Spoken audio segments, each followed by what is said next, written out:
Мокрота у грудничка в дыхательных путях без температуры и кашля. Анонимно. Мальчики, 1 год. От чего у грудничка может собираться мокрота в дыхательных путях, без температуры и кашля? Информация предоставлена в справочных целях. Не занимайтесь самолечением. При первых симптомах заболевания обратитесь к врачу. Другие вопросы в разделе «Педиатрия». Педиатрия. Анонимно. О девочке, 1 год, 26 декабря 2018 года. У меня 9-месячная. Малышка ест на ужин творожок, съедая допустимое количество, требует еще. Могу я давать ей больше творожка, чем можно? Педиатрия. Анонимно. О мальчике, 1 год, 26 декабря 2018 года. Здравствуйте.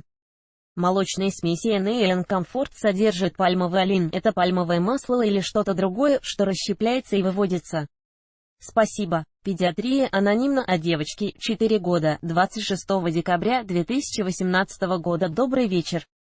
Хотела узнать, стоит ли делать прививку от пневмококка ребенку 4,6 грамма, если он перенес пневмонию. Спасибо. Педиатрия. Анонимно. О девочке, 1 год, 22 апреля 2017 года. Здравствуйте.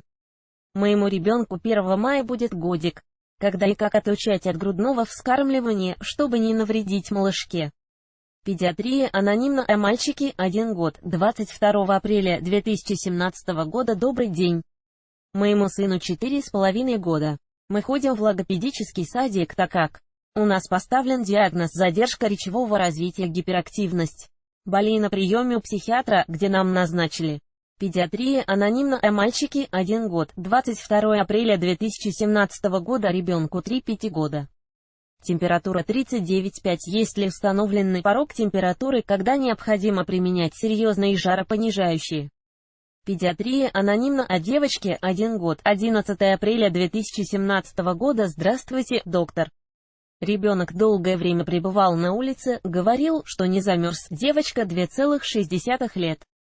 Примерно 5 часов на температуре воздуха 15-18 град. На утро температура 38,9. Сбили и